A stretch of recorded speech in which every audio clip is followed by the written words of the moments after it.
friends, I'm CyberErectus. Here is my review of the Apple TV Plus Isaac Asimov's Foundation Season 1 Episode 7, titled Mysteries and Martyrs. First, I would like to give a standard spoiler alert disclaimer. If you haven't watched Episode 7 yet, please pause now and watch the show and come back to hear this review later. Thank you. Now, here is a recap of the episode. Salvor Hardin is part of a motley crew of Anacreons and their hostages. They prepare to board the ghost ship Invictus. The legendary warship has been lost for over 700 years. Farakian explains that 2 prior Anacreon vessels were destroyed attempting to board Invictus. This time, they are approaching it via spacewalk. Hugo is lost in space when the thrusters on his spacesuit malfunction. The crew finally lands on its surface and tries to get close to the airlock. Only Commander Dorwin can pacify Invictus because his bloodstream nanobots provide the Imperial credentials. Immediately after he unseals the airlock, Farah executes him. The boarding crew now discovers that the Invictus will make its malfunction. Random jump in 4 hours. The dwindling crew of Anacreons and Foundation hostages must find ways to the bridge to fix it. Back on the Maiden, the Holy Moon, Brother Day, Cleon 13, is frustrated that he couldn't negotiate with Zephyr Halima Ifa. She espouses a deep conviction that the soulless Cleon genetic dynasty must be abolished. Brother Day wants to challenge her assertion that he is soulless by appealing to the 3 goddesses of luminism directly. He will walk the sacred, perilous pilgrimage called Spiral. Back on Trantor, Brother Dawn, Cleon 14, continues his passionate liaison with Azura Odili. He confides in her about worrying of being discovered as an imposter. He has to hide his multitude of personality traits different from other Cleon clones. Azure asks Brother Day to elope with her. Returning to the Raven, Gul Dornick discovers the flickering hologram of Hari Seldon turns out to be his quantum consciousness stuck in a purgatory loop. Hari's neural unplink had been stored in Rach Foss's knife,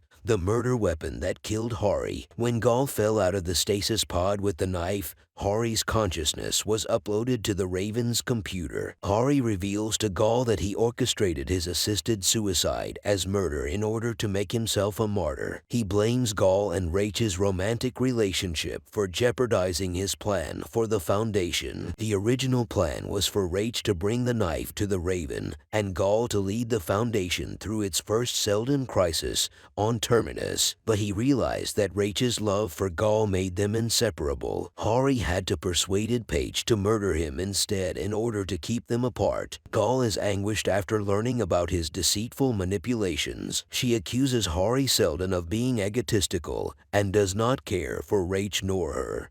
All he wants is to keep his plan safe. Hari argues that she and him are alike. She lets her pride of recognition for her math genius abandon her family on Synax to dangers. Relentlessly, he questions why she would deviate from her routines on multiple critical junctures. In a series of flashbacks, Gul realizes that she can feel the future. That concludes the synopsis. And now the review follows. This is probably the most jam-packed episode of the season. Episode 7 has 4 story arcs. The first arc involves Salvor Hardin with companions. It's an adventure of attrition by the buccaneering crew of Anacreon Avengers, Foundation colonists, and an Imperial commander. This episode is visually pleasing and beautifully directed by Jennifer Fang.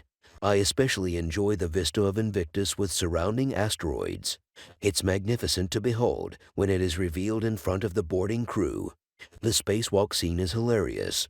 The viewer is led to believe Hugo is lost in space and presumably dead again. His recurring death scenes would make him equivalent to Kenny McCormick in South Park cartoon.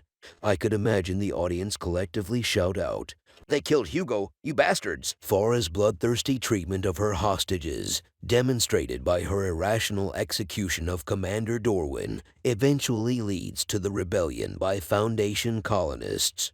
Moreover, why would Anacreons reveal to their hostages about their ultimate kamikaze plan?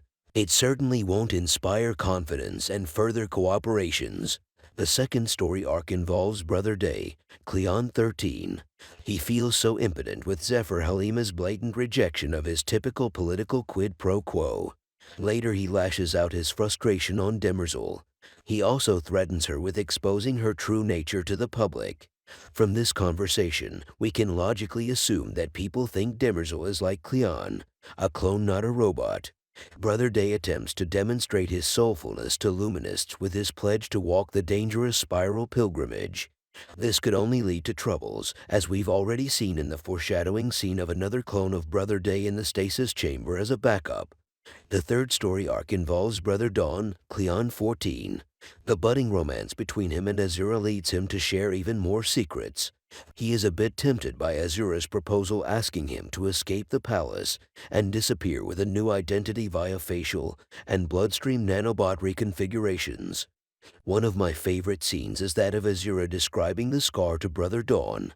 It is the impact area of the Trantor still left open by the collapse of the Starbridge. Inhabitants in the lower strata would purposely take transit routes underneath the scar just to see the real sky, not the common artificial skies. I find it truly inspiring that people could find extraordinary things out of the mundane and see beauties out of the desolation. The fourth and final story arc involves Gul Dornick.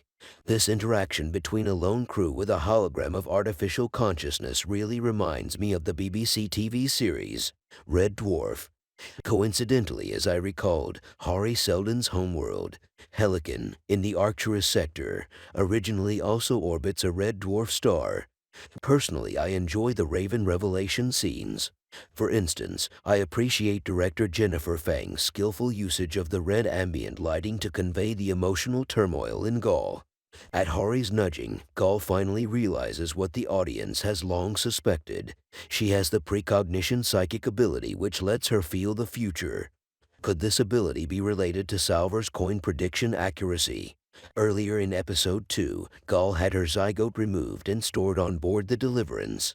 So there might be some connection. So there you have it. That concludes Episode 7.